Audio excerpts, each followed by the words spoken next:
წესით ახლა უნდა გამოჩნდეს. თუ გამოჩნდა რა ვიცი ვიც. ჩანს? მე? კარგი.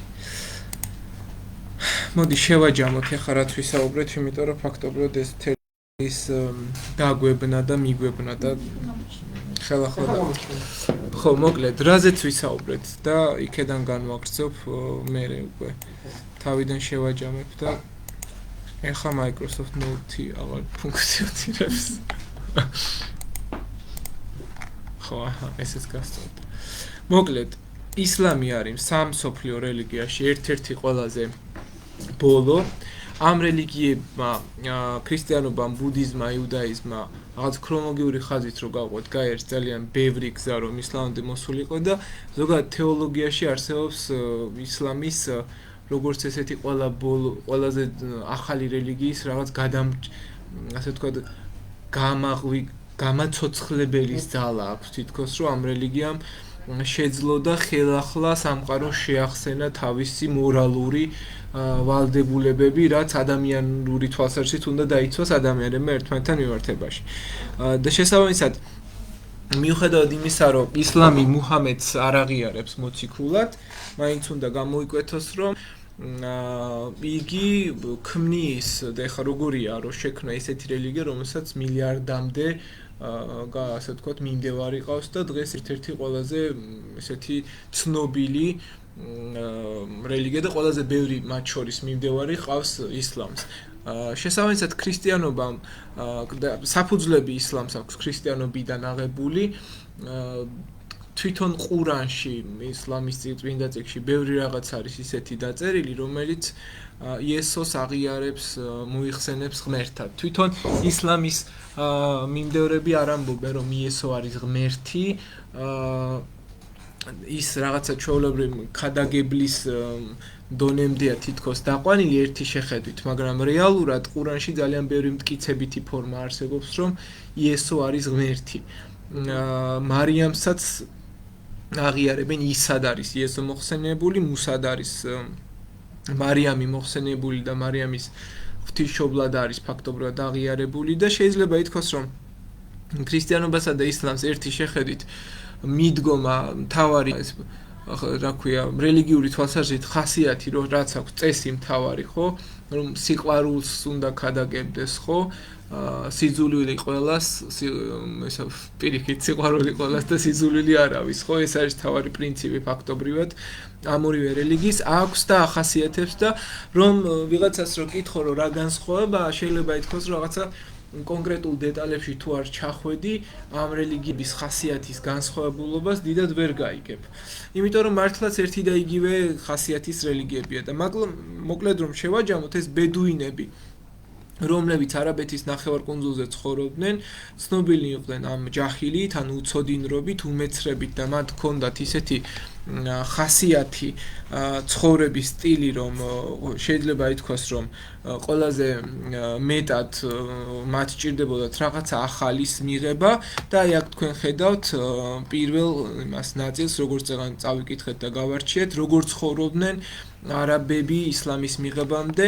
აქ ამ უდაბნოში ძირითადად არაბი მომთაბარეები, ბედუინები ცხოვრობდნენ, ჯგუფს ყავდა ლიდერი, ეს ლიდერი უზრუნველყოფდა შიდა ურთიერთობებს, უსაფრთხოებას, კონფლიქტების მოგვარებას, ბედუინთა იდეალები იყო განბედაობა, რთულ პირობებში ცხოვრება, ოჯახისადმი ერთგულება, მეომრის უნარები, მოგვიანებით ისლამის ჩამოყალიბების დროს ისლამური ცხოვრების წესის ნაწილი გახდა და ისინი მუდამ ეძებდნენ ნაყოფიერ მიწებს და დამუშავებისთვის ძალიან ესეთი აქტუალური იყო ახალი მიწების მოძებნა. ეს შიდა პოლიტიკა, რაც არაბეთის ნახევარკუნძულს ეხება და თქვენ რუკაზე ხედავთ იასრიბი, მედინა, რომელიც შემდგომში მოციქულის ქალაქად იწოდა, შენ არ გააქვს? ხედავ? და მექა, რომელშიც დაიბადა მუჰამედი, ჰაშიმის გვარის და კურაიშის ომი, ასეთი ჯგუფი იყო, რომელიც მექაში ცხოვრობდა და მუჰამედმა დაიწყო ქადაგება ის არაბეთის ნახევარკუნძულზე ერთ-ერთი მთავარი ქალაქი იყო, სავაჭრო ქალაქი, ან მექაში თითქმის ყველა სავაჭრო გზა გადიოდა, რაც მოდიოდა ამ შემთხვევაში ახლო აღმოსავლეთისაკენ, არაბეთის ნახევარკუნძულისაკენ, ბავშვობიდანვე გაიზარდა ობლად, იმიტომ რომ მამა ადრევე გარდაეცვალა და დედა 5 წლის ასაკში დაკარგა და საბოლოო ჯამში 6-10 წელს მუჰამედი იყო 40 წლის, როცა პირველად გამოეცხადა მთავარანგელოზი ჯაბრაილი და მან მის შემდგომ უკვე დაიწყო მან რაღაცნაირი ხილვები, ეგრეთ წოდებული ხილვები და ამ ყველაფრის შედეგად იგი უკვე ხვდება, რომ მას შეუძლია ღმერთისგან მოწოდებული, ეგრეთ წოდებული ჰადისები, რომლებიც ფაქტობრივად მოიაზრებს კარგულ ტიპის კანონებს, ეკადაგა. აქ გვაქვს ამიანი მარცელინე, რომელი ისტორიკოსი მე-4 საუკუნეში გვიყვება ზოგადად არაბეთის ნახევარკუნძულზე მცხოვრებ ხალხებზე. რას წერს? აბა წაიკითხენ ინიგისმენთ. ამ ხალხში ყველა მამაკაცი მეომარია. ისინი თავს ესხმოდნენ მეზობელ ქვეყნებს, სწრაფ ცხენებსა და აქებზე ამხედრებულები. როგორც ომის, ასევე მშვიდობის დროს. მათ ომებში არავინ იცის გუნდის ხმარება. არ ამუშავებენ ხეს და არ მოიპოვებენ საკვებს მიწათმოქმედები. დაიხეტებიან ვრცელ რაიონებში. არ აქვთ სახლი და არც დადგენილი წესები და კანონები. იკვებებიან ძროხის ხორცითა და რძით, სხვადასხვა მცენარით და ფრინველებით, რომლებზეც ნადირობასაც ახერხებდნენ. მე მინახავს, როგორ ამბობდნენ უარს ხორბალსა და ღვინოზე. ხო, და შესაბამისად ეს ჯგუფები რაღაც განსხვავებული წესებით ცხოვრობდნენ და მუჰამედი როცა იწყებს ქადაგებას, უკვე ამ ჯგუფებთან უწევს პირველი კომუნიკაცია და შეიძლება ითქვას, რომ მარტივად ვერ იღებენ ამ რელიგიას, როგორც ასეთი. გარდა ამისა, მუჰამედი ცხოვრობდა, როგორც გითხარით, ობლად, მამამისი სახელად აბდულა, რომელიც გარდაიცვალა როგორც გითხარით, ბავშვობაში, სანამ იგი დაიბადებოდა, დედამისი ამინა იყო, როდესაც მუჰამედი 6 წლის იყო. დედამისი ერთ-ერთი მგზავრობისას ხელებში ჩააკვდა ფაქტობრივად და ესეც ძალიან დიდი ფსიქოლოგიური სტრესი იყო მისთვის და ამის შემდეგ მას ბაბუა აბდულ მულატილიბი ზრდის, რომელიც ფაქტობრივად ასწავლის ყველაფერს და ამის შემდეგ როცა გარდაიცვლება აბდულ მულატი, მას შემდეგ მუჰამედი დარჩა ბიძამის აბუ თალიბს და აბუ თალიბის ზრუნველობის ქვეშ იყო და მან აიღო მეურვეობა მასზე. შესაბამისად ხშირად დაჰყვებოდა მუჰამედი ამ ბიძამის სავაჭრო საქარავნო გზებზე, ამ ერთ-ერთი მგზავრობისას გაიცნო მუჰამედმა ერთ-ერთი ქრისტიანი ბერი სახელად ბაჰირა და მისგან ბევრი რაღაც შეიმეცნა ქრისტიანობაზე. და ამის შემდეგ უკვე დაიწყო და კარგად შეისწავლა ქრისტიანობა. ამას ხას იმიტომ არ ვუსვამ, რომ გავლენა ქრისტიანობისგან ჰქონდას. რა თქმა უნდა, გავლენა ქრისტიანობისგან ექნებოდა და ზოგადად იმდენ ქვეყანაში იყო, ბევრ ქვეყანაში მოგზაურობდა, ბევრ ქვეყანაში ჰქონდა მას გარკვეული ტიპის, ასე ვთქვათ, ბევრ ქვეყანასთან ჰქონდა შეხება და შესაბამისად მას გარკვეული წარმოდგენები ისედაც ექნებოდა სხვა რელიგიებზე, მაგრამ აქ უნდა გამოიკვეთოს ის, რომ თვითონ ადამიანი იყო ძალიან სამართლიანი და ის რომ ეხა სხვა რელიგიისგან რაღაცა გადმოეღო და მე ეს თავისად გაესაღებინა, ნაკლებად დამაჯერებელი იქნება და თვითონ მუჰამედის ისტორიული ხასიათიდან გამომდინარე, ისტორიაში რაც გვაქვს მასე ცნობები. აქედან გამომდინარე, სავარაუდოდ როგორც არაბის სწავლული იბნ აშაკი გვიყვება, გავრცელებული ამბებისგან ვიგებთ, რომ ღვთისმოციქულის დედა მოციქულზე მუცლად ყოფნისას ამბობდა, რომ ჩაესმის ხმა, რომელიც ეუბნება შენ მუცლით ატარებ ამ ხალხის ბატონს რომ დაიბადება უთხარი მე მას დავიცავ ყოველივე სიზნელისგან და არქვი მას მუჰამედი ერთმა სწაულმა მითხრა რომ ერთხელ მოციქულს რამდენიმე თანამგზავრის თხოვა მოეყოლა თუ ვინ იყო ის მან თქვა მე ვარ ის რისთვისაც ლოცვას აღავლენ და მამა ჩემი აბრაამი და სასიხარულო ცნობა რომელზედაც გადაგებდა ჩემი ძმა იესო და აქ უკვე მუჰამედის იდეა რომ იგი სამომავლოდ ქადაგებელი გახდებოდა და ახალ რელიგია შექმნა თითქოს რაღაცა გამიზნული იყო უკვე და ეს მაინც და მაინც მუჰამედს უნდა გაეკეთებინა 25 წლის ასაკში იგი გახდა და ხელოვნებული ვაჭარი, ასევე მან 25 წლის ასაკშივე იქორწინა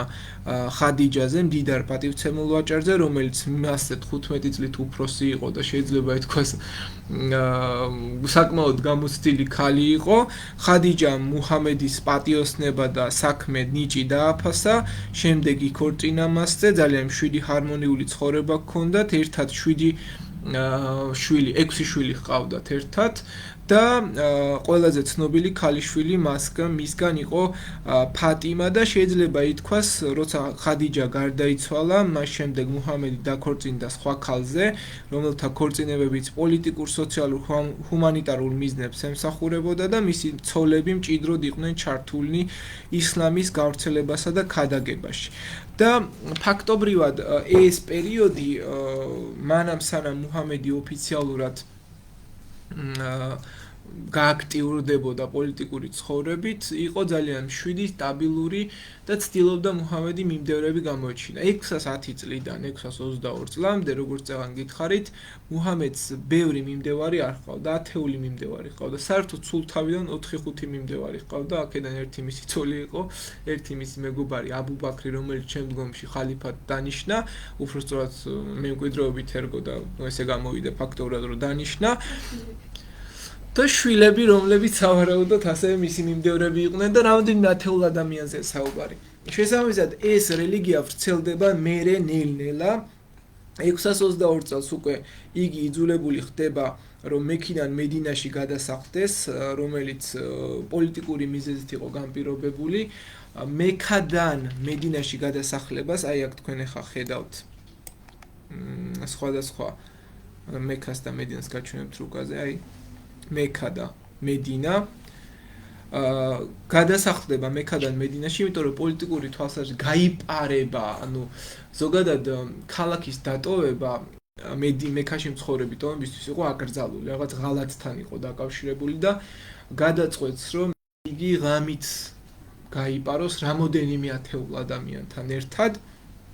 იმიტომ რომ თავიდან აეცილებინა მას ზედმეტი ტიპის საშიშროებები, რაც მას მექიდან მედინაში გადასახლებისას ელოდა, იმიტომ რომ ფაქტობრივად ამ რელიგიას, რომელშიც თავის თავს ხედავდა, ვერავისთან ვერ ავრცელებდა და შედეგი გამოიღო ამ ყველაფერმა ის, რომ ჰიჯრა დაიწყო. ჰიჯრა სიტყვით რო თარგმნოთ არის მოწყდა ესეთი რაღაც, აი მოწყდა ამ ქალაქიდან და გადასახლდა იგი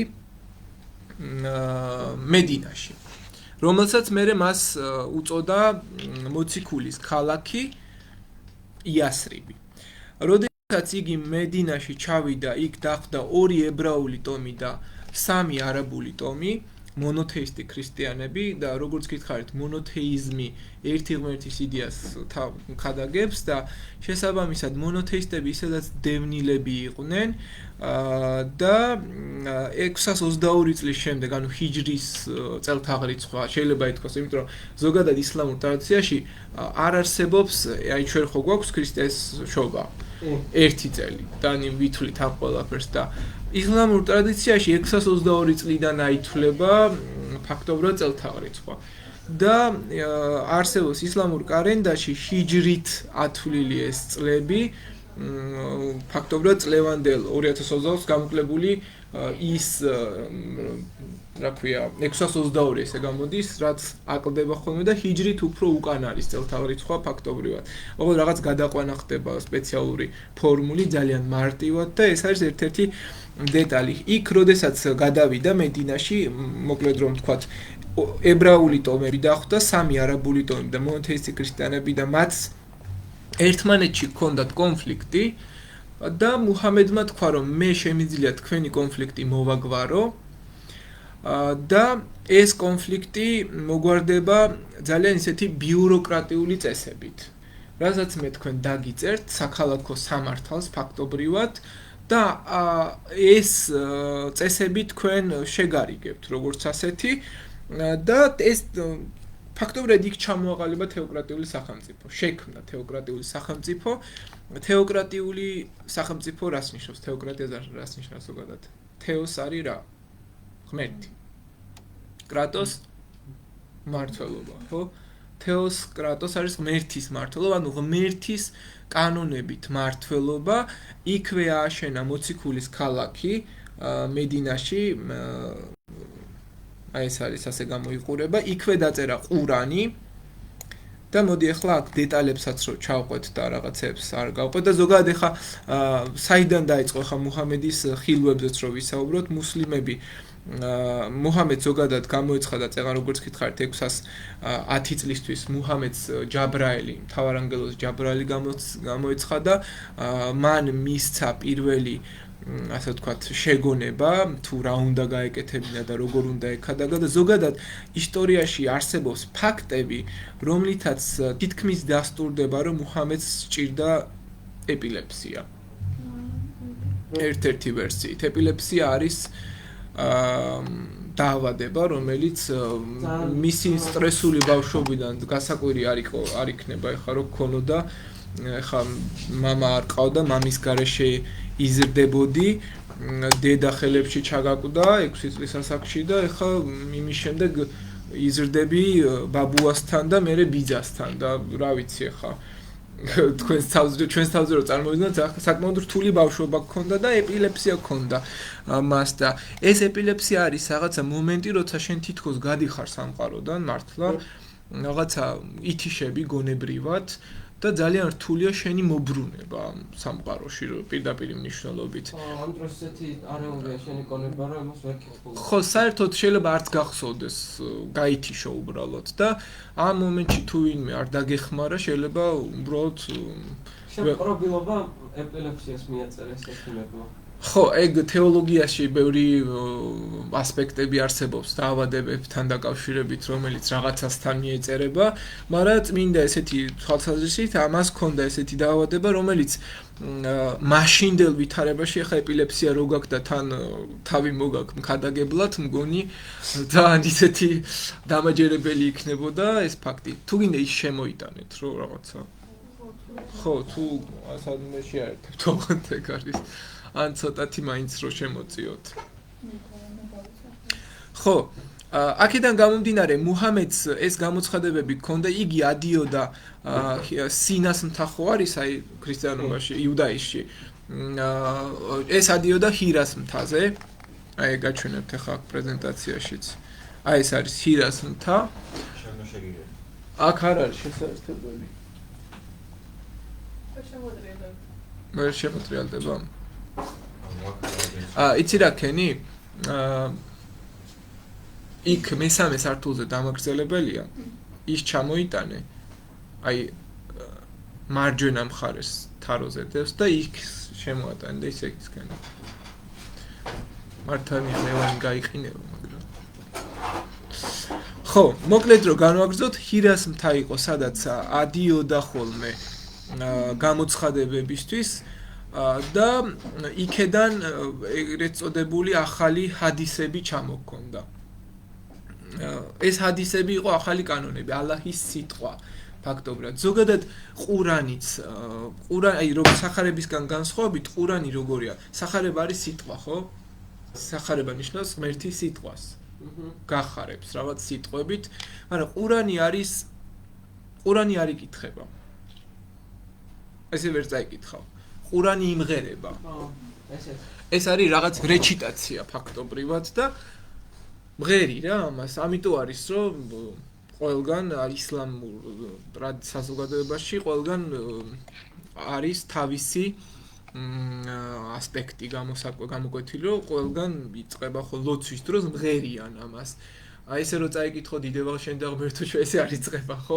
ყოველ შემთხვევაში სიტყვები ცხადია ალლაჰს ანუ ერთ ღმერთს ადიდებს და ეს გამოსაკვეთია ნამდვილად, მაგრამ ისიც უნდა გამოიკვეთოს რომ ყურანი იმღერება და ყურანის სწავლა აი ზოგადად მუჰამედმა კი დაწერა წიგნი ჩვენ ვამბობთ რომ დაწერა წიგნი მაგრამ რეალურად მუჰამედს წიგნი როგორც ასეთი არ დაუწერია ესე არ დაჯდა და ყურანი არ დააწერა და 200 გვერდიანი თუ რა ვიცი რამდენი გვერდიც არის ამხელა წიგნი არ დაუწერია არამედ იგი როგორც გითხარით ალაჰისგან მიღებულ შეგონებებს იღებდა ეს შეგონებები იყო ჰადისები როცა ეს ეპილეფსიის მსგავსი რაღაც დაემართებოდა, რაღაც მომენტში შეიძლება გადავარდნილიყო და ვეღარ გამოიყვანათ და როგორც კი ამოვიდოდა ამ წყობიდან, მე ახალ ჰადისს წერდა, ახალ კანონს იღებდა და შესაბამისად ამას წერდნენ ხოლმე კანონის სახით და ეს შეკრებილი არ იყო, მე მისმა მემკვიდრეებმა შეკრიბეს ფაქტობრივად და არ არსებობდა როგორც ასეთი წიგნი ყურანი მუჰამედის დაწერილი. ამიტომ მაშინვე არსებობდნენ ჰაფეზები, ეს ადამიანები ჰაფეზები იყვნენ, ადამიანები, ვინც ზეპირად იცოდნენ ყურანი.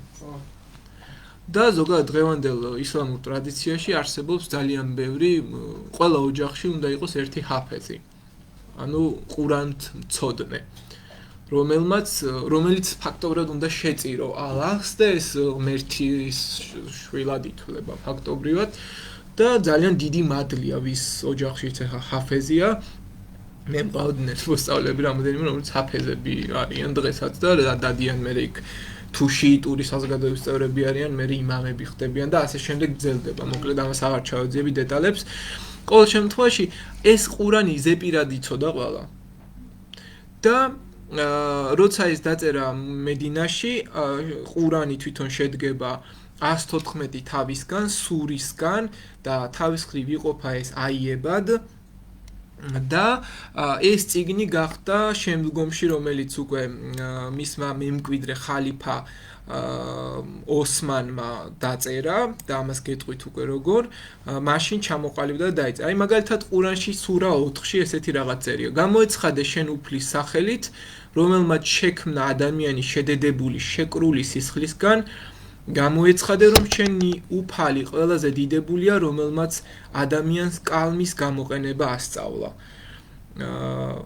და აი აქ უფრო ნათლად რომ გავიდეთ 613 წლისთვის მუჰამადმა მექაში დაიწყო საჯაროდ ქადაგება, მაგრამ იქ მას მტრული გარემო დახვდა, ბევრი მექელი თვლიდა რომ მის რევოლუციურ იდეებს ტრადიციული არაბული ღმერთების უგულებელყოფა მოჰყვებოდა და შიშობდნენ რომ თუ ხალხი მუჰამადის მონოთეისტურ რწმენას მიიღებდა, მექა პოლითეისტური რელიგიის ცენტრის სტატუსს დაკარგავდა.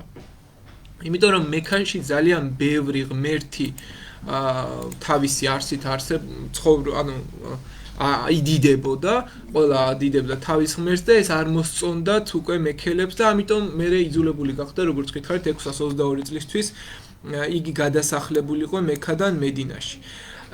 აქვე უნდა წავიკითხო ძალიან საინტერესო კავშირები ისლამის, იუდაიზმთან და ქრისტიანობასთან და მოდი ახლა ესეც გავარჩიოთ.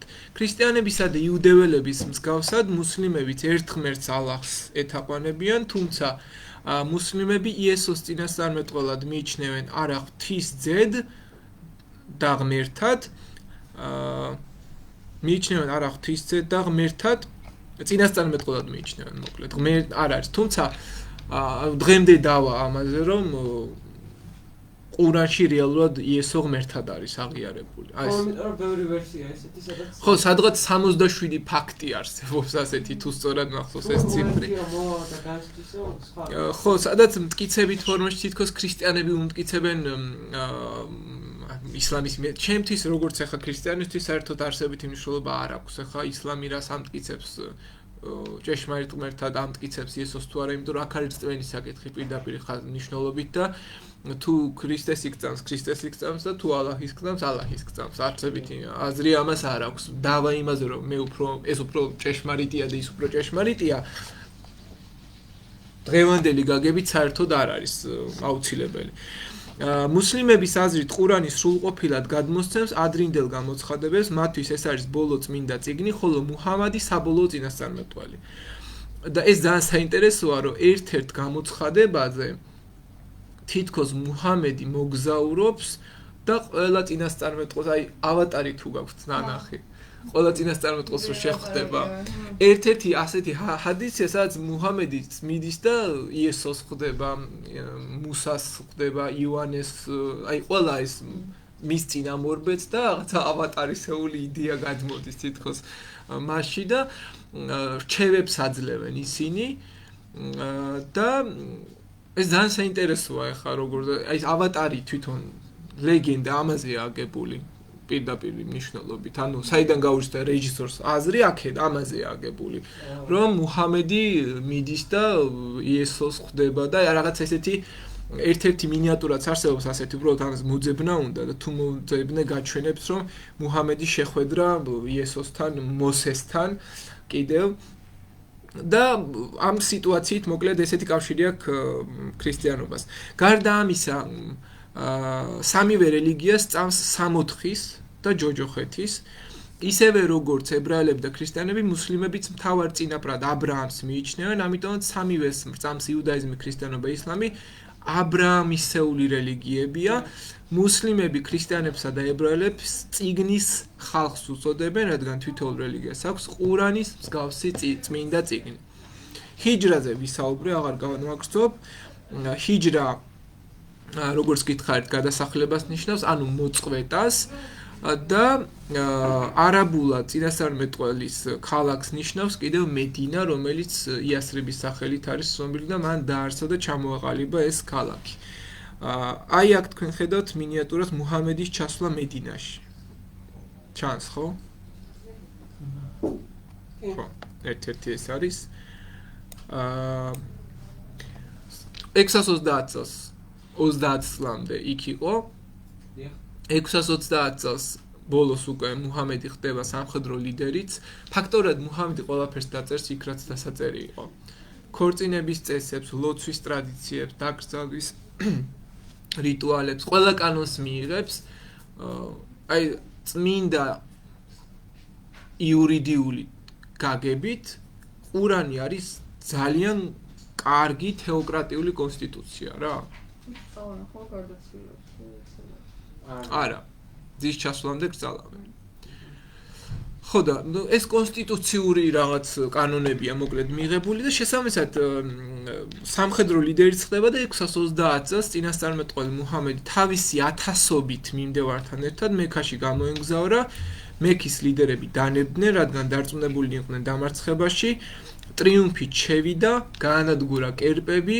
ქააბაში ქააბა იქ არის წმინდა ტაძარი ისედაც არსებობდა ეს ქააბას ტაძარი აი ხედავთ თქვენ ქააბას ტაძარს და ქააბას მოლოცვა სანამ ქააბა იქნებოდა ქააბა როგორც ასე წმინდა ქალაქი მანამდე იერუსალიმი იყო ისლამის მიმდევრებისთვის წმინდა ქალაქი და ისინი პირით იერუსალიმსკენ ბრუნდებოდნენ და ლოცულობდნენ და მე როცა ეს ქააბა გახდა მათი წმინდა ქალაქი მაშინ უკვე ქააბასკენ იყო და დღესაც უკვე მექაში ჩასვლა ერთ-ერთი ყოველწლიური ვალდებულება მორწმუნე ისლამის მიმდევრისთვის ქრისტიანისთვისაც სხვათა შორის იერუსალიმის მოლოცვა არის ვალდებულება ეხლა შენ თუ თავს ქრისტიანად ასაღებ და მორწმუნე გქვია შენ რჯულის კანონში გიწერია რომ წელიწადში ერთხელ მაინც უნდა მოილოცო იერუსალიმი ну ამას არავინ არ ასრულებს ну საქართველოს კვალობაზე ხო თითქმის ვერ ასრულებენ ამ შემთხვევაში შესაბამისად იქ იყო ზემზემის ჭა წმინდა წყარო ქვა ეს ქვა თითქოს არის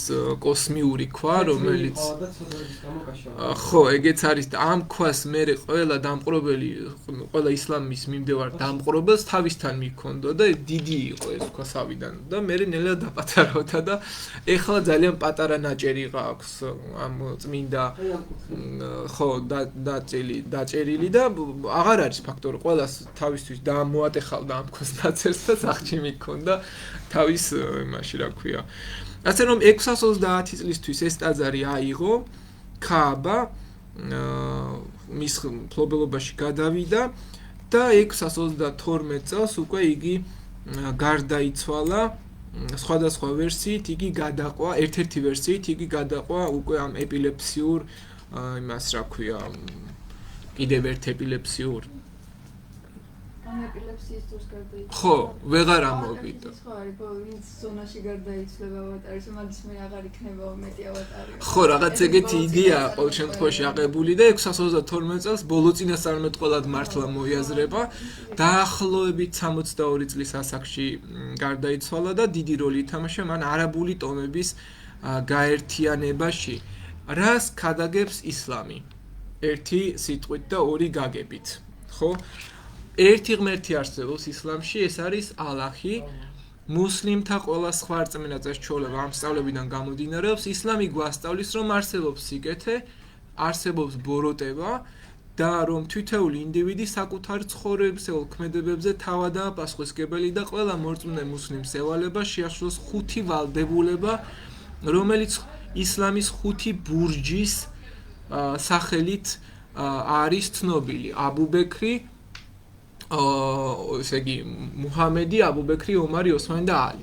ამ შემთხვევაში ეს არის რწმენის დამოწმება, შაჰადა, იმისათვის რომ გახდეს მუსლიმი ადამიანმა, უნდა დაადასტუროს შემდგომი განცხადებით. არ არსებობს სხვა ღმერთი, გარდა ალაჰისა და მუჰამადი არის მისი მოციქული. ეს არის ერთი მთავარი იდეა. ლოცვა, სალათი. ეს არის ძალიან მნიშვნელოვანი. ისეთ დროს მქონდა, სამზე მქონდა გაკვეთილი და ისეთ დროს იწყებდა, რომ რაღაც ლოცვა ემთხოვდა ხოლმე და ეხლა მე უნდა ვილოცო. თავიდან გადიოდა ხოლმე ოთახის მქონდა და ხან როცა სტუმრები ან დედა ჩემს ყავდა ვიღაც მეთქი ხე იქ ხوار გახვალ მეთქი რა ვიცი გაშლი და ხოლმე ხალიჩით დადიოდა თან და ხალიჩა ქონდა პატარა და მე აღარ წამოიღო მეთქი ხალიჩა და შენ თვითონ აქვე ისქენი ხოლმე და ეს თავიდან ჩემთვისაც ცოტა ისეთი იყო მე ვარ შეგიშლი თან გისმენო მოკლედ მაგრამ ეს მე ვუთხარ რომ ბევრად უფრო ჯობია მეთქი რომ ცოტა ადრე ილოცო თქო რა რაღაც ესე იმიტომ რომ მაინც გაკვეთილზე რატო თან ისე იყო რომ ვერც გადამქონდა მაშინ ძალიან რთული მოკლედ ხო ანუ ეს არის 5 ჯერ შესასრულებელი და ყველა ლოცვის წინ უნდა დაიბანონ მათ ესეთი წესი აქვთ რომ რაღაც სუფთა სხეულით უნდა შეხვდნენ ალლაჰს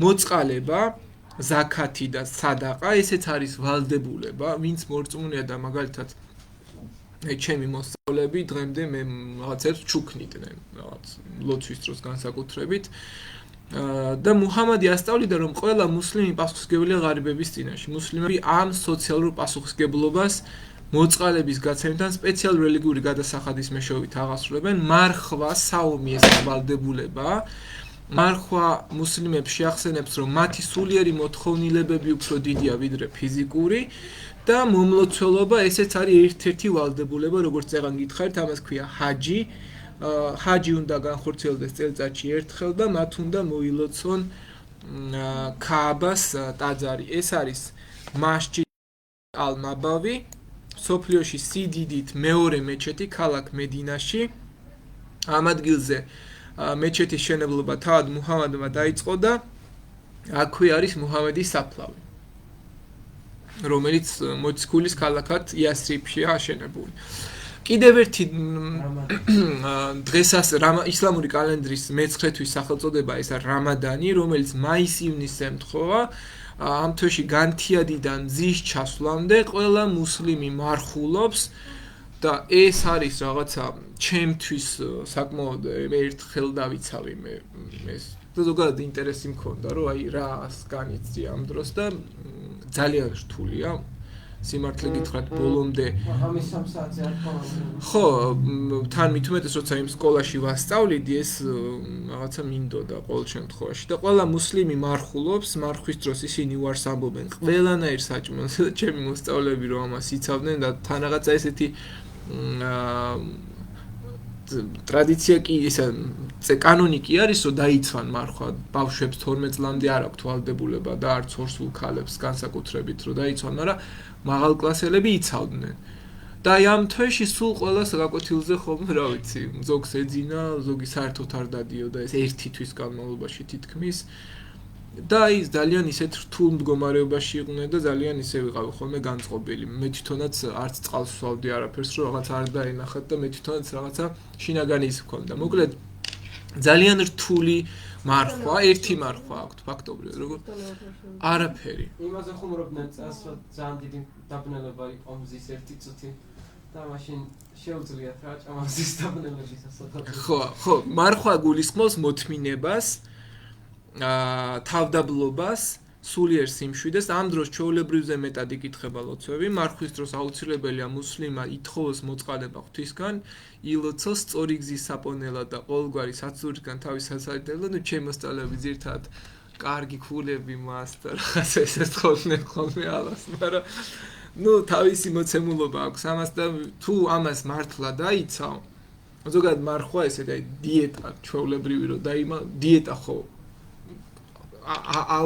რაღაცას ხელს ათავისუფლებს რაღაცა, როცა ნაკლებს ჭამ და ეს მარხვაც მით უმეტეს თუ სულიერი მარხვაც ემატება ამას ფიზიკური კვების გარდა, მართლაც ადამიანს რაღაცა სიმშვიდეს ანიჭებს უფრო ისეთი ხდება და თუ ამას წესებით მართლა მიყვები, ძალიან ისეთი შედეგი აქვს მოკლედ და კონკრეტულად. მოკლედ ეს ქადაგებები წინასწარმეტყველი როცა გარდაიცვალა, მალევე ჩაიწერა ქადაგებები წიგნის სახით, რომელსაც ყურანი ეწოდა. ყურანი დაწერილია არაბულ ენაზე და მუსლიმები თვლიან, რომ მხოლოდ არაბული ვერსია არის ალაჰის ჭეშმარიტი სიტყვა და შესაბამისად, ვინც მორწმუნეა, არაბული დამწერლობაც უნდა იცოდეს აუცილებლად. ღვთისმსახურებაში მხოლოდ არაბული ენისა და დამწერლობის გამოყენება შეიძლება, ამრიგად არაბულმა ენამ უდიდესი როლი ითამაშა დამპყრობილი ხალხების კონსოლიდაციაში, ანუ გაერთიანებაში და შესაბამისად ესეც უნდა გამოიკვეთოს აუცილებლად. გარდა ამისა, მათთვის სუნა არაბულიდან გზას მუჰამადის ცხოვრებისეული მაგალითია და ეს ყველა სუნა რაღაცა მუჰამადის გზას აღწერს ფაქტობრივად და რაც მუჰამადმა გააკეთა და ამას საუკეთესო მოდელი, ანუ მაგალითი ვისგან უნდა ჩვენ როგორც გვაქვს რომ ღმერთმა 40 დღე მარხვა დაიცვა და არ ჭამდა არაფერს, აი შე როგორ არ შეგიძლია ეს გააკეთო, რაღაც ესეთი იდეა დაახლოებით აქაც და ჩვენ თუ ესე ტიპოლოგიურად შევადარებთ ამას ერთმანეთს თავებს ძალიან ბევრ მსგავსებას ვიპოვით, კრიტიკულად თუ გადავიაზრებთ მით უმეტეს და შეიძლება ეს ამათი ფუძე ერთი არის იუდაიზმიდან წამოსული ამ შემთხვევაში აბრაამისეული, ამიტომ არსებობს. ყურანიდან და მუჰამადის ცხოვრების განვლიგზიდან დეტალები ამოიკრიბა შარიათის სახელით. ცნობილი კანონის სახე მიიღო. კანონის ეს სისტემა არეგულირებს ოჯახურ ცხოვრებას, მორალურ ქცევებს და შარიათის კანონები ძალიან მკაცრია, ძირითადად ეს შიიტურ საზოგადოებაში აქვთ მიღებული და აი მაგალითად ქურდობაზე ხელის მოკვეთაც კი არის დღეს მიღებული შარიათის კანონში. ასე რომ დღეს რომ ირანულ სახელმწიფოებში ჩამოხრჩობაც კი არის. აი ესეთი ფილმი არსებობს, ოღონდ ძალიან მძიმე ფილმია, მე გირჩევთ რომ უყუროთ თუ მზად ხართ ამისთვის, იმიტომ რომ მე პირადად ეს არის სორაიას ჩაქოლა თუ გაქვთ ნანახი.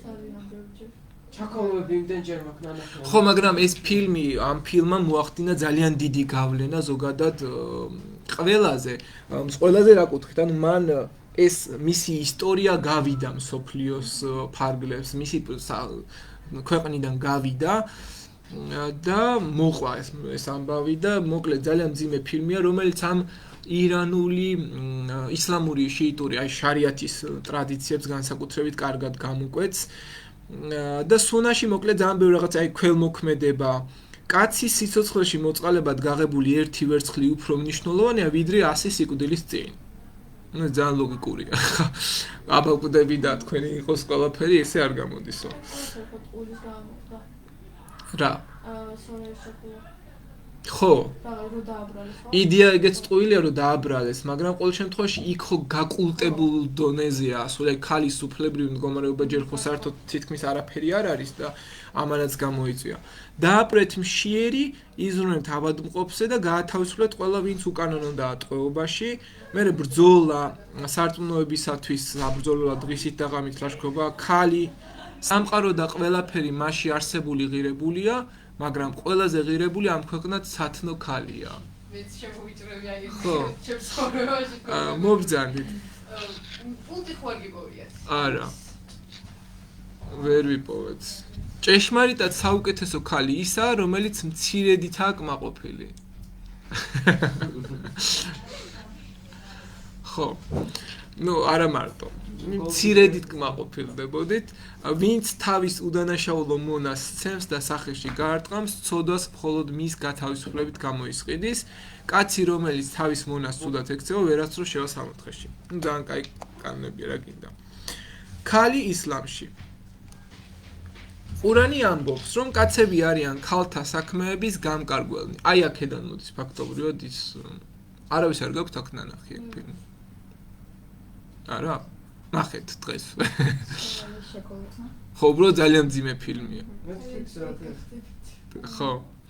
ნუ ერთ-ერთი ფილმია, რომელმაც ჩემზე ძალიან მძიმე ფსიქოლოგიური სტრესი გამოიწვია ფაქტობრივად. თუმცა ყურანი ასევე აცხადებს, რომ მამაკაცები და ქალები, როგორც მორწმუნეები, თანასწორნი არიან. შარიათმა მუსლიმ ქალებს იმენჭა კონკრეტული კანონიერი უფლებები ქორწინებასთან, ოჯახთან, ქონებასთან დაკავშირებით, მიუხედავად ამისა, კაცებს დიდი ზეგავლენა ჰქონდათ ქალებზე, რადგან მუსლიმური საზოგადოებაც პატრიარქალური იყო, შესაბამისად ძალაუფლება მამაკაცს ჰქონდა. თუ ქმარს უნდოდა ცოლს გაყროდა, საკმარისი იყო სამჯერ ეთქვა სიტყვები: მე გაგათავისუფლებ შენ, მე გაგათავისუფლებ შენ, მე გაგათავისუფლებ შენ. ვასალი და ის რა თქვა. ხო, რა დაახლოებით ეგეთი ის არის წარმოდგენილი, გათავისუფლებ პრინციპში ვასალიტეტია ნამდვილად ესეთი. განქორწინება სამთოში სრულდებოდა, მუსლიმი ქალების პასუხისმგებლობა და მოვალეობა დამოკიდებული იყო მათი ქმრების ეკონომიკურ მდგომარეობაზე და სავარაუდოდ ახლა დიდარ შეიხებს საერთოდ ქალები რომ უფლებრივად ყველაზე დაბლა მდგომად მოიაზრებიან, მათთან ეს ლოგიკურით შეიძლება იყოს. ღარიბი კაცის ცოლი ქმართან ერთად ხშირად მუშაობდა სასოფლო-სამეურნეო საქმეებში, უფრო მდიდარი ქალები კი ზედამხედველობდნენ ოჯახს და მის მსახურებს, აგრეთვე მათ ჰქონდათ წვდომა განათლებაზე და მათ შორის იყვნენ პოეტები და ეს ადრე ომც. დღეს ბევრად უფრო რადიკალური წესებიც არსებობს, გარდა ამისა, მდიდარი თუ ღარიბი ქალები პასუხისმგებელი იყვნენ ბავშვების აღზრდაზე. ისლამის ჩამოყალიბების პირველ ეტაპზე ქალებს ასევე შეეძლოთ მონაწილეობა საზოგადოებრივ ცხოვრებაში, თუმცა დროთა განმავლობაში მუსლიმი ქალები იძულებულნი იყვნენ უფრო იზოლირებულად ეცხოვრათ და რაც დრო გადიოდა, ეს უფრო გრძელდებოდა და გრძელდებოდა. მოკლედ, ამ ყველაფრის შედეგად ჩვენ მივედით, ეს არის ზოგადი წესტრადიციები, რაც უნდა განვიხილოთ. შემდგომ უკვე როგორც კი მუჰამედი გარდაიცვალა და ეს ყურანი ფაქტობრივად და ყურანი ვინ დაწერა, ეხლა გადავიდეთ ამაზეც და ზოგადად 632 წელს მუჰამედი რომ გარდაიცვალა, მისი შემდგომი მემკვიდრე 4 ხალიფის მმართველობა იწყება, ამათ უწოდებენ 4 მართლმორწმუნე ხალიფებს და ეს 4-ვე მართლმორწმუნე ხალიფა იყო აბუ ბაქრი, ომარი. ომარის დროს მოხდა ისლამის გაყოფა ორ მიმდინარეობად, ეს არის სუნიტების, სუნიზმი და შიიზმი. სუნიტები ფაქტობრივად პირდაპირ კავშირში იყვნენ მუჰამედთან და ისინი თვლიდნენ, რომ მუჰამედის შემდგომ მუჰამედი იყო ერთადერთი დამაკავშირებელი ალლაჰთან და შიტები თვლიდნენ, რომ მუჰამედის შემდგომ გრძელდება ეს მოციქულთა ხაზი და იმამები აგრძელებენ ამ ხაზს. აი დაახლოებით იმამები არიან მღვდლების მსგავსი. ხო, ეგ უკვე ცალკე ეს არის და წესები და მაგებს განსაკუთრებულად იცავენ და თავის დასჯის მიზნით. აი განსაკუთრებით როდესაც ეს არის ხოლმე მექის მოლოცვა, როცა ხდება, აი მანდ არის რაღაცა ეტაპები, მოკლედ გასავლელი და რაღაცა ტანჯვის ტივი ეგ უნდა განიცადო და აი ეს არის იდეა და ამ დროს ძალიან ბევრი ადამიანი ვერ უძლებს ხოლმე ამას, როცა მექის მოლოცვა ეტაპებად არის ფაქტობრივად ეს დაყოფილი და ერთ-ერთი ჩემი ლექტორი ამაში მიიღებდა მონაწილეობას და რა ვიცი, ну ძალიან რთულად ახსერა ყოველ შემთხვევაში, მე იქ მიდიხარ ჰირას მთაზე აკლემებით, მე ფეხით არის სასიარულო, მოკლედ რა ძალიან ისეთი რთული პერიოდია ეს იქ ჩასვლა და ამ ყველა რიტუალის შესრულება განსაკუთრებით, თან არის ხალხის უამრავი რაოდენობა და ახლა რო სიცხე იყო ხო საერთოდ 3000-მდე ადამიანი აი წამში რომ უბრალოდ გადავარდა, ისეთი მდგომარეობა იყო, ხო? ეს შიიტები თავის მხრივ უფლებრობას იტოვებდნენ, რომ მიეღოთ მათ ჰადისები. აი დღეს არის მილიონამდე ჰადისი დაწერილი. ყველა შიიტი ხალიფა თავის მხრივ ხო აფილირებდა საკუთარ თავს ალაჰთან, ანუ მოადგილე იყო ფაქტურად ხალიფა ღმერთის და შესაბამისად ალაჰის ყველა ეს სიტყვა მოიაზრებოდა თუ ხალიფა იტყოდა ამას ჰადისად. და ეს გამოცხადებები იყო ფაქტობრივად, რაც ყველა ხალიფას ჰქონდა და ყველა ხალიფა ახალ კანონებს იღებდა და ეს იყო ერთ-ერთი მნიშვნელოვანი დეტალი. რაც უნდა გამოიკვეთოთ. ოსმანის დროს დაიწყო უკვე ამ წიგნების წერა, როცა უკვე ოსმანი ხვდება, რომ შიდა დაპირისპირება ძალიან მძლავრობდა, ყოველდღიურად მცირდებოდა ჰაფეზების რიცხვი, ანუ ყურადმცოდნეების რიცხვი და მან გადაწყვიტა, რომ მოდი ახლა ავდგები და მე დავწერ შევკრებ ამ ჰაფეზებს, რაღაც 4 თუ 5 ჰაფეზი მოიწვია და ყველას მოაყოლინა ეს ყურანი. და მე თვითონ როგორც ვთქვათ, ისე დაწერა საერთო ისინი. ფაქტობრივად ჩვენ გვაქვს ოსმანის ყურანი. ახლა რა შეკრიბა როგორი იყო იცი ყურა, აი რაღაცა ხის ნატეხებზე იყო ზოგი ჰადისი დაწერილი. ზოგს რაღაცა იქ ქონდა მიწერილი სადღაც, ზოგს ქვაზე ქონდა ამოწერილი. ხო, სხვადასხვა არაბულ იმებზე, არაბულად იყო ამოტვიფრული და ეს რაღაცა ეს აქა-იქ სადაც გაგახსენდებოდა კანონი რომ და დაგეწერდა სადაც ეს გამოცხადება გექნებოდა, ფაქტობრივად იქ წერდა მუჰამადი. ამას და ბევრი ესეთი ნატეხები, რაც კი არსებობდა გრაგნილებით სადაც იყო დაწერილი, ისინი შეიკრიბა და ერთი წიგნი დაიწერა, რომელსაც ეწოდა ყურანი. და აქ არის კიდევ ალის შემდგომ, ალის ასე ვთქვათ, ხალიფობა ძალიან ესეთი იყო, ანუ თითქოს ეს უნდა აბუ-ბაქრის შემდეგ, ომარის შემდეგ უნდა, აბუ-ბაქრის შემდეგ უნდა ყოფილიყო ალი. აქ დაპირისპირება იყო პოლიტიკური თვალსაზრისით, რომ ალი ნაცისტურ კავშირში იყო მუჰამედთან და შესაბამისად მას უნდა გადაებარებინა თითქოს ეს მემკვიდრეობა, მაგრამ საბოლოო ჯამში ვერ მოხერხდა, ამიტომ მათ შორის დაპირისპირება დაიწყო და გაიყო ორ მიმდინარეობად, როგორც გითხარით, ისლამის სუნიზმად და შიიზმად, შემდგომ უკვე არაბთა დაპყრობები იწყება, ეს დაპყრობები მიდის 850 წლისთვის. მეცადე.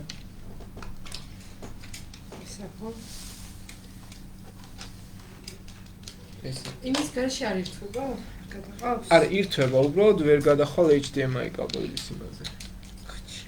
და ფაქტობრივად უფუნქციოა. ხო, მოკლედ, არაბთა დაპყრობები უკვე იწყება მე-9 საუკუნიდან, ეს 850 წლისთვის გრძელდება და აი ესეთ ტერიტორიამდე მივდივართ ფაქტობრივად. სირია-აზია, შუამდინარის არაბეთის ნახევარი კუნძული, ირანი, აზია, ბერბერების აფრიკული ტომებით დაიპყროს მათ შორის, რომელიც ერთ-ერთი ყველაზე რთულად დასამორჩილებელი ტომები იყვნენ. მერე გადაალახეს 711-709 წლებში, 709-711 წლებში გიბრალტარის სრუტე, აი აქ.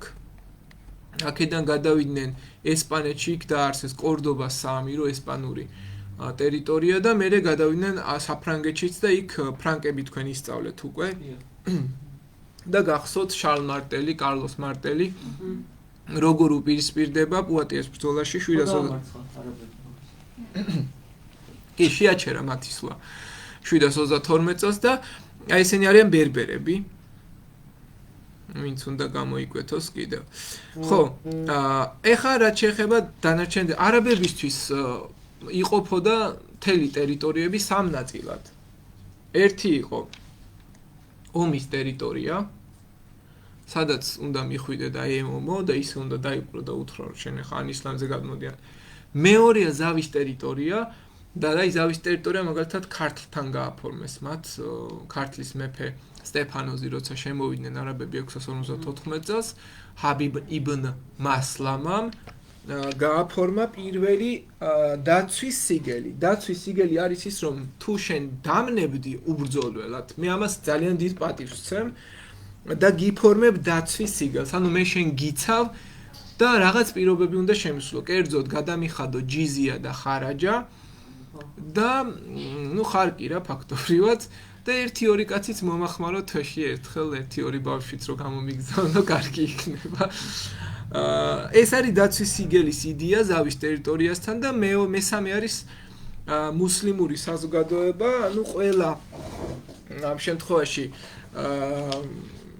ვინც არაბულ საზოგადოებას ეთანხმებოდა ისლამს იღებდა და შენი ვარ და წამიყვანეს პრინციპი ჰქონდა, მაშინ იყო ის მუსლიმი საზოგადოება და ისინი ძიმე გადასახადებს არ იხდიდნენ და ესენი ძირითადად იყვნენ ვინ? სასანიდები, რომლებაც ძალიან მარტივად მიიღეს ისლამი, ნაყოფიერ ნახევართვარეს არამლენზმოლებარი ქრისტიანები და ეგვიპტელი ქრისტიანები, რომლებიც ასევე იღებენ მარტივად ისლამს.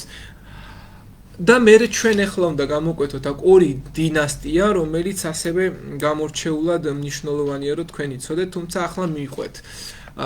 მუჰამედის გარდაცვალების შემდეგ, სანამ დინასტიებამდე მოვალთ, მემკვიდრე გახდა აბუ ბაქრი. აბუ ბაქრი იყო პირველი ხალიფა. ხალიფა ნიშნავს არაბულად მემკვიდრეს, მოადგილეს. სასულიერო წინამძღოლი იყო. აბუ ბაქრის დროს მუსლიმურ თემს მანაღუთქვა, რომ დაიცავდა იმ მოძღვრებას, რომელსაც მუჰამედი ქადაგებდა. არაბულმა ტომმა ისლამი უარყოდა, ძველ რწმენებს დაუბრუნდა თითქოს, ხვებმა კი გადასახადების გადახდაზე თქვეს უარი, როცა გარდაიცვალა აბუ ბაქრი ოღონდ, ადამიანებიც კი გამოჩნდნენ, რომლებიც ახალ წინასწარმეტყველებად გამოაცხადეს თავი. ამის გამო მუსლიმურ თემს გარკვეული სირთულეები შექმნა და სწორედ ამიტომ ისლამის გადარჩენისთვის აბუ ბაქრმა გამოაცხადა და შექმნა სიტყვა ჯიჰადი. ჯიჰადი ნიშნავს სწრაფვას, ძალისხმევას. ჯიჰადი არის სიტყვა სიტყვით ალაჰის გზაზე ყაირათიანად სიარული. ანუ ალაჰის გზაზე მიმავალს გულისხმობს ჯიჰადი. ჯიჰადი არის აგრესიულიც და მშვიდობიანიც. ხო, აგრესიული ჯიჰადი, ნუ გასაგებია რაც არის ახლა. და რა ხო, ხვდებით ხო? ხო, დაახლოებით და მშვიდობიანი ჯიჰადი თავის მხრივ მოიაზრებს მშვიდობიან რაღაცების შეცვლას და თავისი მართლობის 2 წლის განმავლობაში ჯიჰადს იყენებდა. სიტყვა სიტყვით ეს არის ალაჰის გზაზე მუყაითად ყაირათიანად სიარული, რომელიც მათი აზრით ისლამის ყველა მიმდევარი ვალდებულია სათნოებით მოეპყროს სხვა რელიგიას და სწორედ ასეთი საქციელი წარმოაჩენოს თავისი რწმენის უპირატესობად. ჯიჰადის ძირითადი არსი არის პიროვნული თავისუფლების გაფრთხილება და გაუმართლებელია რელიგიური დევნა. ეს იყოს თავიდან ოღონდ. მაგრამ მერე შეცვალეს. როგორც მაგალითად ქრისტიანებმა არა ხმალს როგორ ავიღებ ახლა ხელში მეო და მე-6 საუკუნის შემდეგ უცბად შეცვალეს. ხმალს კი არა დაიწყო ჯვაროსნული ლაშქრობა. იგივე სიტუაცია არის მაგალითისთვის სქიზმატიკური განხეთქილებები რო დაიწყო ქრისტიანობაში. მოკლედ და ეს ჯიჰადი მერე გახდა უფრო აგრესიული პოლიტიკის ნაწილი. ქვეყანათა დაპყრობის წიგნი აქ ნუ ამ წყაროზე აღარ გავჩერდები ახლა. აჯანყება რომ დაიწყო ჩახშობა, ესენი აღარ გვინდა ესეთი დეტალები. პირველი ხალიფა აბუ ბაქრის შემდეგ მართველი გახდა ხალიფა უმარი ან ომარი და მან დაიწყო ფაქტობრივად ომების წამოაყენა და მიზეზები რა ჰქონდა. ახლად შექმნილი სახელმწიფო სამხედრო თვალსაზრისით სერიოზულ ძალად იქცა, ძალიან წინ წავიდა და გაძლიერდა და არაბებმა ეს ძალა მეზობელი მხარეების დასაყრობად გამოიყენეს. მეორე არაბეთის ნახევარკუნძულზე უკვე იმდენად ბევრი მოსახლეობა იყო, რომ აუცილებელი იყო მიგრირება, გადასახლება ერთი ადგილიდან მეორეზე და მესამე ისლამი ქრისტიანობის მსგავსად საყოველთაო მოწოდების რელიგია იყო, დაპყრობილი ხალხების ისლამზე მოქცევა კი მუსლიმების ერთ-ერთი მიზანი იყო და შესაბამისად რატო არა, ხო? ასევე მანვე უმარმა შექმნა ხარკის აქრეფის ორგანიზების სისტემა, სასანური ირანიდან გადმოიღო საფინანსო დაწესებულება, რომელსაც დივანი ერქვა და უცვლელად შემოიღო სასანური ირანის საგადასახადო სისტემა, ფაქტობრივად ირანულ ელემენტებზე დააფუძნა მთელი ეს სახელმწიფო რიწყობა. ხარაჯა და ჯიზიაც მის დროს შემოიღეს. ხარაჯა იყო საადგილმამულო გადასახადი, ჯიზია სულადობრივი გადასახადი სულის მიხედვით. შემდგომ ომარის შემდეგ ოსმანი მოვიდა ოსმანისზე უკვე ვისაუბრე და აი ესეთი გაფართოება მოხდა ფაქტობრივად დაპყრობების ხანა. დაპყრობები ხედავთ წითელი ფერით აღნიშნული რაც არის, ეს დაპყრობები არის ფაქტობრივად 4 მართლმორწმუნე ხალიფას დროს და მე რასაც ხედავთ უკვე არის ომაიანთა ბატონობის დროს. ხო, რამ განაპირობა ისლამის ფართოდ გავრცელება ბევრმა მიზეზმა, ქრისტიანობაში განხეთქილება, სირია-პალესტინაში არსებულმა კონფლიქტებმა, რაღაც სიახლის განცდა ადამიანს ყოველთვის უნდა რაღაცა ახალი შეიმეცნოს და ამანაც გარდა ამისა ისლამი ყველა დევნილ ქრისტიანს მარტივად იფარებდა ხოლმე თავისთან და ესეც იყო ერთ-ერთი მიზეზი და მოკლედ ამ წარმატების კვალდაკვალ არაბთა დაპყრობებმა 3 კონტინენტი მოიცვა: აზია, აფრიკა და ევროპა და თითქმის ყველგან გავრცელდა. დაიწყო მერე სასანიდების წინააღმდეგაც კონფლიქტი, ირანელებსაც ებრძოდნენ და ესეც დაიპყრეს 636 წელს ალ-ქადისისთან კადისის ბრძოლა თქვენს წლებში ასე გიწერიათ კადისი ალ-ქადისი არ გიწერიათ მოიგეს და ირანის ბედი საბოლოოდ გადაწყვიტა და აქ თქვენ ხედავთ უკვე კონფლიქტი კადისის ბრძოლის სქემა როგორ დაუპირისპირდნენ არაბთა არმიას სასანდურიანს და გაანადგურეს სპილოებით კი გამოიყენეს ამ შემთხვევაში. აქვე რო განვაგრძოთ შემდგომ რა ხდება კადისის ბრძოლის შემდეგ ირანი კიდევ უფრო დასუსტდა და საბოლოო ჯამში 651 წელს დედაქალაქიდან გაიქცა სასანიანების დინასტიის უკანასკნელი შაჰი, რომელიც იმავე წელს ასევე მოკლეს არაბებმა და ფაქტობრივად სასანიდური ირანი მთლიანად დამარცხდა და ირანი გახდა არაბული სახალიფოს ნაწილი. წარმატებას არაბებმა მიაღწიეს ასევე ბიზანტიელების წინააღმდეგაც, არაბებმა დაამარცხეს გადამწყვეტი ბრძოლა მდინარე იარმუკის ხეობაში 636 წელს გაიმართა და ესეც მოიგეს და შეიძლება ითქვას მათ შექმნეს საკმაოდ ძლიერი დიდი იმპერია, რომელიც ჩამოყალიბდა. ხალიფა უმარმა ასევე მიიღო გარკვეული ტიპის ედიქტები ქრისტიანების წინააღმდეგ. მაგალითად, წინააღმდეგ ჩვენ არ ვაშენებთ ახალ მონასტრებსა და ეკლესიებს ქალაქში, რომელიც არაბთა ხელშია. ანუ თუ დავიპყრობ, არაფერს აღარ გავაშენებ. მასპინძლობას გავუწევთ სტუმრად ყოფ მუსლიმს. არ ვასწავლით ჩვენ შვილებს ყურანს. არ შევიფარებთ ჯაშუშებს სახლებსა და ეკლესიებში. არ ვიქადაგებთ ჩვენს რელიგიას საჯაროდ და არ მოვაქცევთ ვინმეს, არ შევშლით ხელს ჩვენიანს, თუ ისლამის მიღების სურვილი იქნება, არ შევიმოსებით მუსლიმების მსგავსად და არ გამოვიყენებთ არაბულ სიმბოლიკას. ვინც თავს ამათ ქრისტიანად ასახებდა, ესენი არ უნდა გაეკეთებინა, რომ განსხვავება მარტივი ყოფილიყო, იმიტომ რომ ადრე თითქმის ყველა ჩაცმის სტილი დიდად ერთმანეთისგან არ განსხვავდებოდა, რაღაც რელიგიური ის უნდა გქონოდა ამ შემთხვევაში. ფაქტობრივად ირანის დაპყრობით, ქტეზიფონის დაპყრობით არაბებმა დაიპყრეს მათ ყველაზე მთავარი სავაჭრო ცენტრი ინდოეთისკენ გამავალი გზა, რომელიც შუამდინარეთზე გადიოდა და არაბებმა დიდი როლი ითამაშეს და დაიპყრეს ცენტრალურ სტეპებში გაბატონებული თურქული ხაკანატი 715-50 წლებში და ტანგის დინასტია, უმაიანთა სახალიფოს ინტერესები აქაც კი გადაიკვეთა და გოსიანჯი იყო ერთ-ერთი, რომელიც თალასის ხეობაში დაუპირისპირდება ამ შემთხვევაში აბასიანებს 751 წელს, სადაც არაბებმა დიდი დანაკარგის მიუხედავად მაინც მოახერხეს ჩინელთა დამარცხება და აი ამ ჩინელებს ცნობილი სტრატეგოსი გოსიანჯი მეთაურობდა და გოსიანჯი იყო ფაქტობრივად ამით გამორჩეული არაბებს ბოლომდე ებრძოდა და რაბე ისეთი სულიერი კავშირი გქეთქობა. არაბებს ებრძოდა ფაქტობრივად დიდი თავგანწირვით. ხო. არაბები საქართველოში ამაზე ვისაუბრე, მაგრამ შემდეგ აკვეთილზე ამას უფრო დეტალურად განვიხილავ და ეხება არაბთა პირველი შემოჭრა 654 წელს დაიწყო, როცა არაბული ასე ვთქვათ, არაბთა ინტერესები კავკასიაზეც შეჩერდა.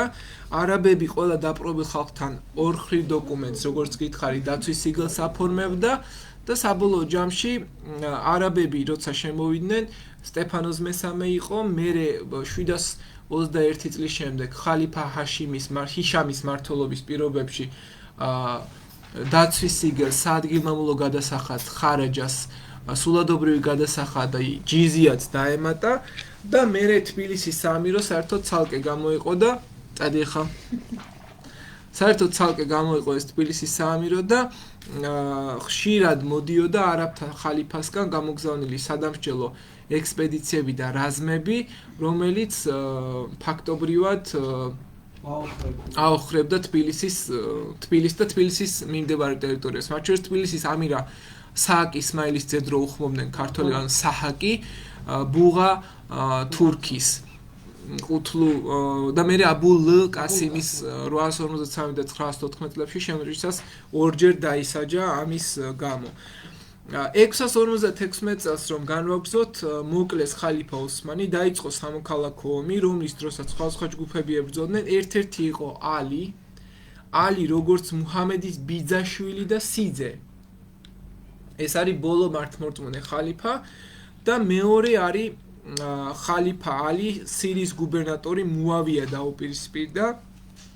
ეს მუავია ის, რომელიც მერე ალის სიკვდილის შემდეგ გახდა ომაიანთა დინასტიის დამაარსებელი. და ბოლო მართლმორწმუნე ხალიფა სწორედ იგი ებრძოდა, გაუქმდა ხალიფის არჩევითი სისტემა მისი მმართველობის შემდეგ, მუავიას გამარჯვებამ საფუძველი ჩაუყარა ომაიანთა დინასტია, შეიქმნა ეს დინასტია და დედაქალაქი ომაიანების გახდა დამასკო და გაყოფა მოხდა კიდევ სუნიტების და შიიტების და მოდი ახლა ეს განსხვავება წავიკითხოთ. რა განსხვავება სუნიტებსა და შიიტებს შორის? სუნიტებს ჯერათ, რომ პირველი 4 ხალიფა იყო მართლმორწმუნე და სწორად მართავდნენ სახალიფოს. ყველა 4-ვე მართლმორწმუნე ხალიფა ფაქტობრივად აღიარებულია სუნიტების მიერ. სუნიტებს აუცილებელი პირობად მიაჩნდათ სუნას, ანუ მუჰამადის ცხოვრების მაგალითები ცხოვრება, ანუ რასაც მუჰამადი აკეთებდა, ისე უნდა ეცხოვრათ და ცხოვრობ. ისინი ამტკიცებენ, რომ შიიტებმა დაამახინჯეს ყურანის ზოგიერთი მონაკვეთი და აქედან ესეც დაპირისპირება ერთ-ერთი სახით ნამდვილად ჩანს.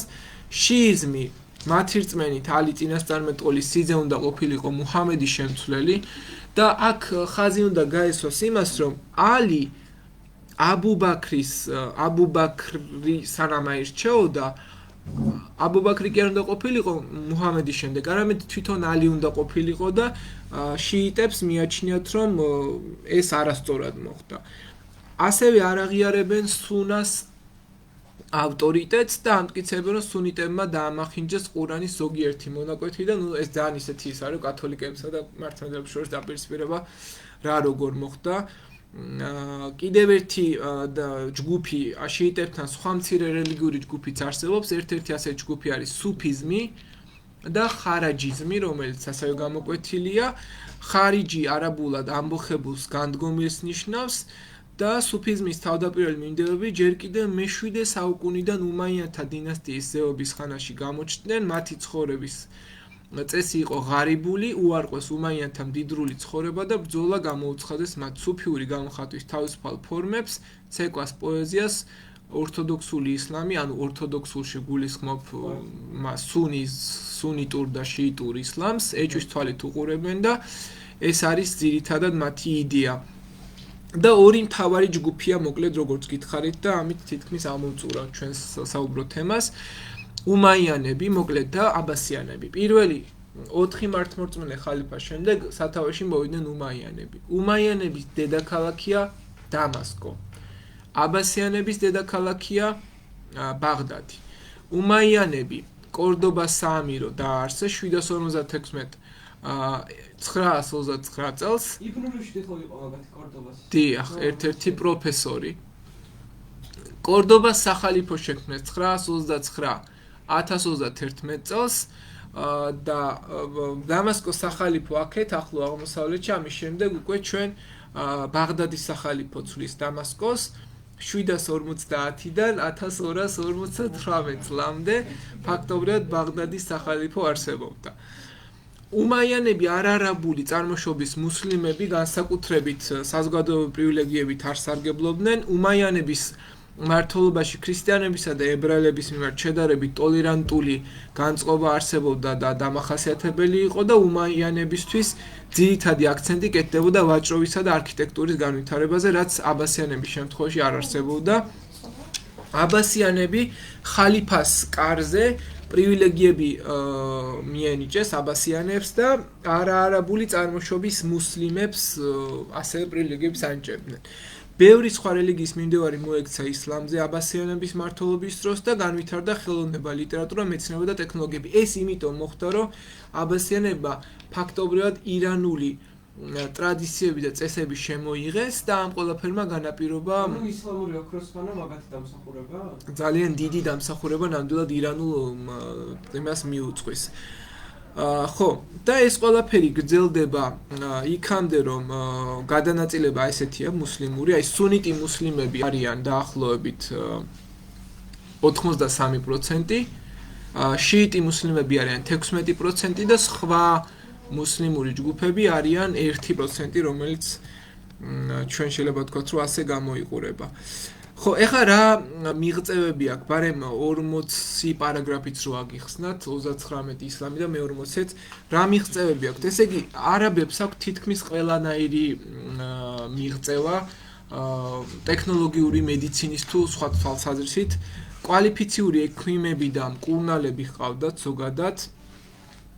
ყოველ შემთხვევაში უნდათ რომ ყოლოდათ და ფაქტობრივად იმდენი იქნეს რომ მიაღწიეს იმპერიის მათემატიკოსები და ასტრონომები ძალიან სჭირდებოდათ მათ და მათ ასევე უნდა გამოეთვალათ ლოცვის მარხვის დღეები, მექის მიმართულება და ასე შემდეგ და შესაბამისად ამაში ძალიან დიდ ფულს დებდნენ ისინი რომ რაღაცნაირად მიეღწიათ მათ ფილოსოფიას მაგათი ხო გააცოცხლეს ის მკვდარი ფილოსოფია და მუჰამედი თვითონ განათლების შესახებ ასეთ რაღაცას ამბობდა.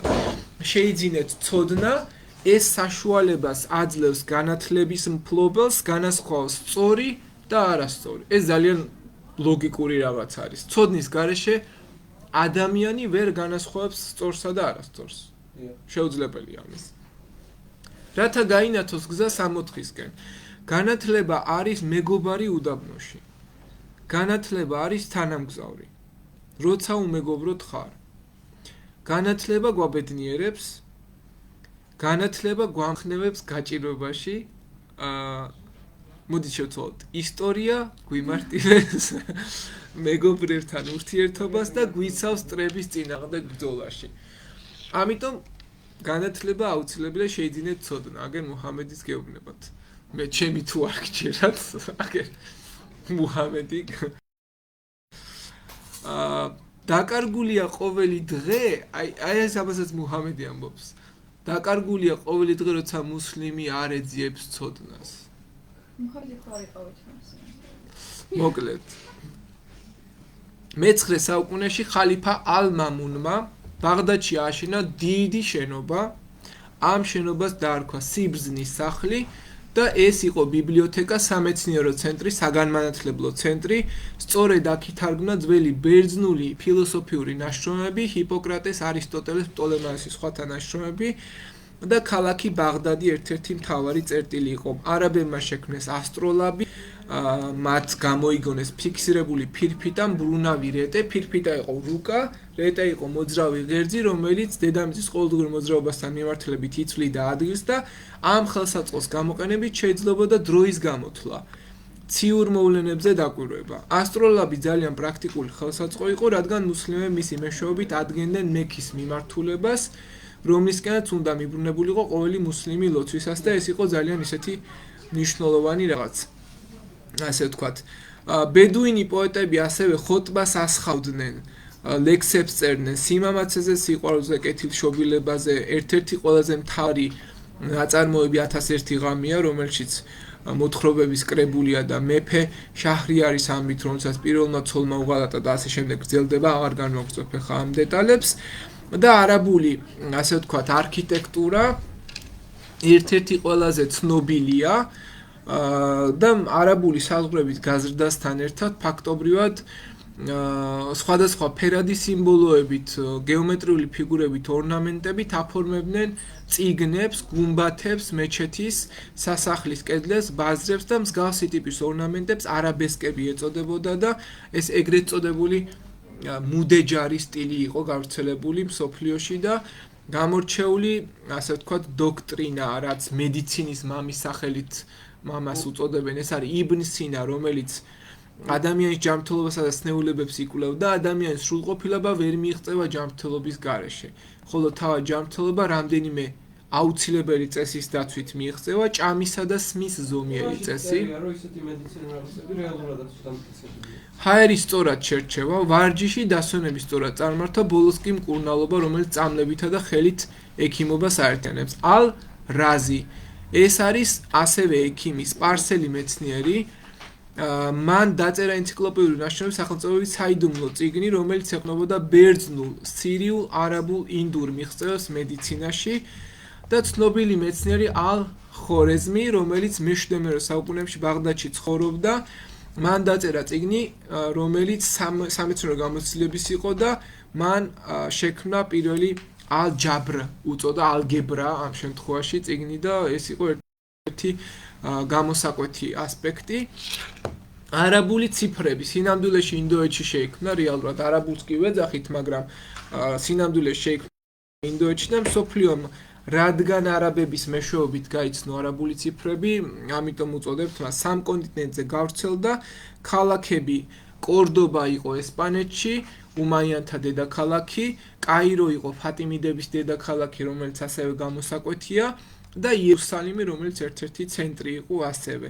იერუსალიმი იყო სამი რელიგიის ცენტრი: იუდაიზმის, ქრისტიანობისა და ისლამის და ყველას ჰქონდა აქ თავისი სიწმინდე, მათ შორის არის იუდაიზმის მთავარი რელიგიური ნაგებობა, ძველი ტაძრიდან შემორჩენილი არის გოდების კედელი, რომელიც იუდაიზმის მთავარი რელიგიური სიმტკიცეა. ქრისტიანებისთვის წმინდა ადგილი აღდგომის ქრისტეს საფლავი და ისლამის მიმდევრებისთვის წმინდა ადგილი ალ-აქსას და ალ-საჰრას კლდის გუმბათები და მეჩეთები, რომელიც იქვე არის აშენებული. მედიცინა კიდევ ძალიან ისეთი შორს იყო წასული, თამაშები გართობა განტვირთვა, ესენი უკვე აღარ გვინდა და აი ახლა ილუსტრაციები და რუკაც ვნახოთ რა როგორ იყო და სად იყო გავრცელებული, ბარემ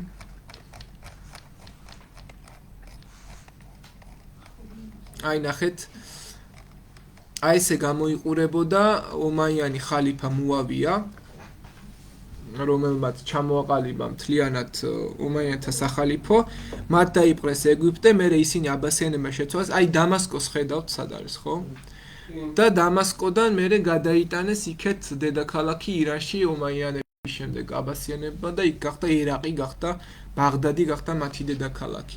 ომაიანებმა თავის მხრივ ააჩენეს მეჩეთი დამასკოში, აი ბაღდს ხედავთ თქვენ.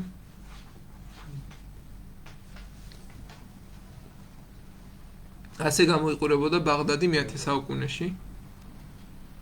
აღდგენილი ეს კომპიუტერული აღდგენილი ნაწილი.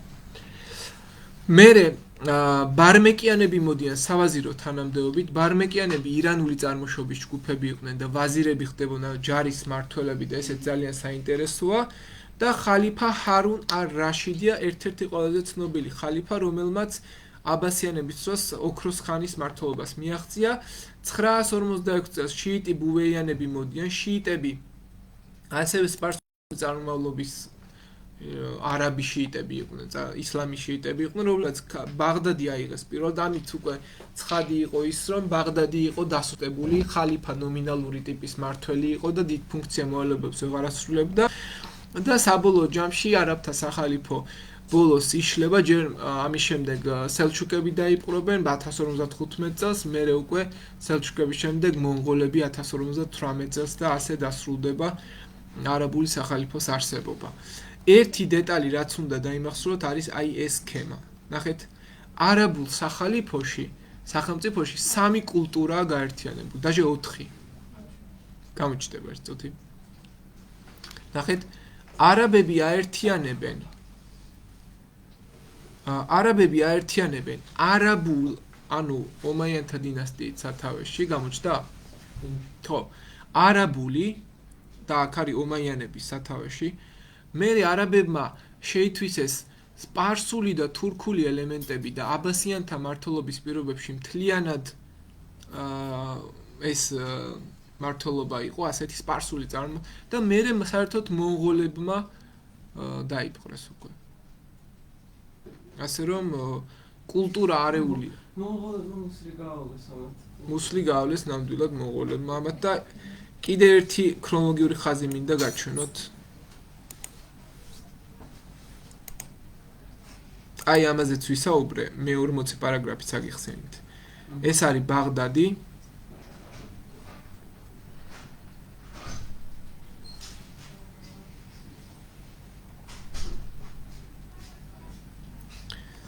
აი ესე გამოიყურებოდა. ეს არის არაბული კალიგრაფია. არ ჩანს? ხო, არისტოტელე, მერე ჰიპოკრატე, ევკლიდე, ესენი ყველა გააცოცხლეს არაბებმა ფაქტობრივად. ეს არის ბაღდადის ობსერვატორია, მერე აქ არის ალხორეზმი, ალგორითმი, რომელმაც შექმნა. ხალიფა ალ-მამუნი, იბნის სახლი, ვინც დააარსა. ნესტორიანი ქრისტიანი ექიმი იაჰია იბნ მასავაიხი, რომელიც სხეულის ტემპერატურის ცვალებადობას, იგიენა, დიეტა, მან დაწერა პირველი ტრაქტატები ოფთალმოლოგიაში.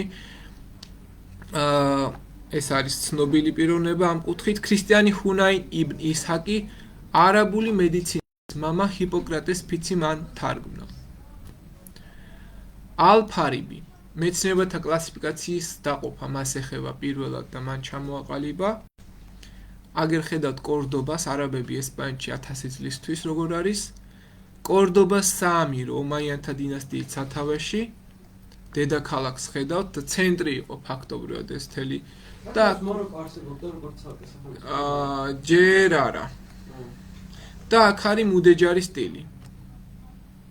არქიტექტ ეს თბილისშიც არის სხვა შორის შემორჩენილი ეს სტილი. ავეროესი, ეს გახსოვთ, ხო? ავეროესმა თარგმნა არისტოტელემ ახსნა ბუნება, ავეროესმა თვითონ არისტოტელე ახსნა, ხო? ეს არისტოტელეს გააცოცხლა ფაქტობრივად. იბნ სინა ეს არის მედიკოსი, ფილოსოფოსი, სამედიცინო ცოდნა ნაშრომები აქ მიუძღვის.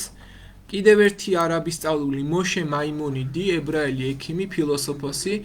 იგი ებრაელები ესპანეთში წარმოადგენენ ზიმიებს, ანუ დაცული არამუსლიმები. ანუ თუ წარმოსადეგი ცნობილი ცოდნე იყავი, დაცული იყავი, ოღონდ არამუსლიმი და სპეციალურ გადასახადს იხდიდი მხოლოდ ჯიზიას. ხარაჯას აღარ გახდევინებდნენ. და არაბული ხელისუფლების მუნიციპალური ხელისუფლება იყო ყადი. ყადის ევალებოდა სასამართლო ფუნქციების შესრულება, აი დღეს შემორჩენილი გვაქვს რა ყადივით დამატეკიო მაგალითად ესეთი ის და ეს არაბულიდან დარჩენილი სიტყვაა ჩვენ კახეთშია განსაკუთრებით გავრცელებული. ევალებოდა რელიგიური შესაწირის ვაკფის აკრეფა და ეს შემოსავალი ძირითადად განათლებას ხმარდებოდა და მუჰთასიბი გვაქვს შემდგომი. მუჰთასიბი ვალდებული იყო თვალყური ედევნებინა სასმელი წყლისთვის, ხარისხზე, სისუფთავაზე, ქუჩებში, ეპიდემიაზე გავრცელების თავიდან აცილება მას ევალებოდა. ბაზრის ზედამხედველობა არაბებს მიუძღვით კიდევ დისტილაციის ტექნიკის შექმნა, ანუ ზღვის წყლის pure water, წყლის მით რა ქვია სასმელ წყლად გადაქცევა, ხო, გაწმინდო, გაფილტრო მარილისგან. ეგვიპტიდან ქსოვილები, პაპირუსი, ხორბალი გაქონდათ, სირიაში იარაღი, მარცვლეული ზეთი, ირანის ფარსის პროვინციაში მაღალი ხარისხის ქსოვილები და მარგალიტები.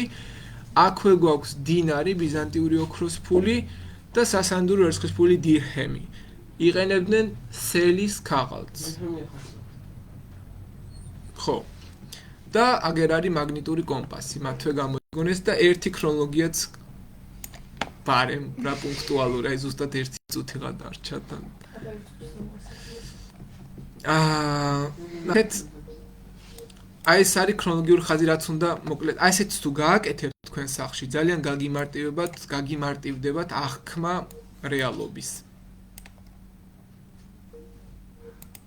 მე გაჭედა მგონი.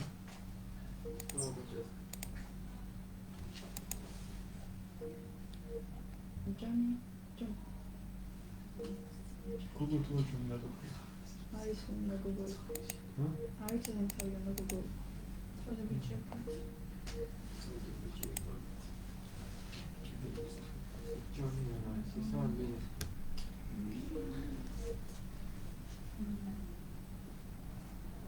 დავბრუნდი, ხო მგონი? გამოჩნდა? აი ხა გამოჩნდა. ნახეთ, არა, არ გამიჩნდა.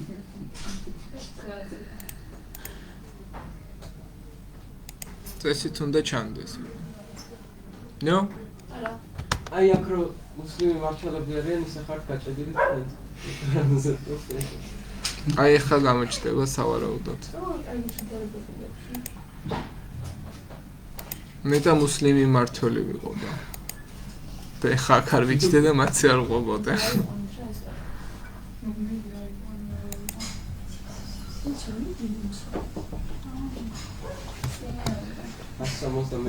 წესით უნდა გამოჩნდეს. ხო, აი ხედავთ, არაბთა სახალიფო, მოკლედ, მუჰამადი, მერე 4 ხალიფას მმართველობა, მიაქციეთ ამას ყურადღება, აბუ ბაქრი, ომარი, ოსმანი, ალი. აქ ომარის დროს გაიყო ისლამი ორად. მერე იწყება ომაიანთა მმართველობა, დედაქალაქი დამასკო. შემდეგ აბასიანები გადადიან, აბასიანთა დინასტია მოდის და დედაქალაქი ბაღდადია და მერე აქ ყავს აი ესეთი რაღაც შიიტი ბუვეიანები 946 წელს, რომლებიც მოდიან და აქტიურად შემოდის სპარსული კულტურა. შემდგომ მოდიან სელჩუკები, ბაღდადს აიღებენ, თოღრულბეგი, ალფარსლანი, მალიქ-შაჰი, აჰმედ ცენჯერი იყო ბოლო და ბოლოს არის მონღოლები. ესაა მათი მთელი სტრუქტურა.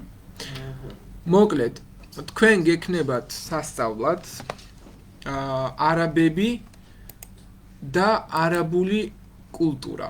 ალფარსლანი საქართველოში შემოვიდა 1300 39 და 40 პარაგრაფი თეორიული სასწავლი მასალა და ამ თეორიას შემდგომ გაკვეთილზე გააკეთეთ ძალიან გთხოვთ პრეზენტაციები და პრეზენტაციებით გავაზიარებთ უკვე თეორიას.